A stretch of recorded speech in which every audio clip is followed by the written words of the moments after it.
Magandang umaga po mga kaibigan. Kape at pandasal na po tayo. Ito po si Cardinal Chito Tagle ng Manila. Pagnilayan po natin, tumulong sa paghilom ng mga sugat ng kalikasan. Mula bata hanggang sa hindi na bata na susugatan. Iba-iba ang uri ng sugat. May sa katawan, may sa isip, may sa damdamin, at may sa alaala. Ano pa man ang sugat, humihingi ito ng paghihilom. Bahagi ng misyon ni Jesus at nating mga alagad ang tumulong sa paghihilom ng mga sugat at hindi sa pagdagdag o pagpapalala nito.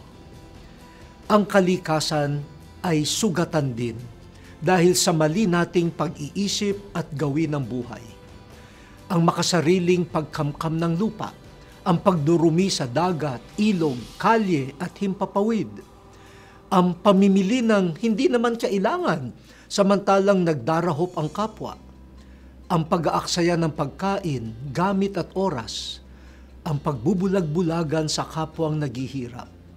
Lahat po ito ay pagsugat sa mundo at sa kapwa-tao.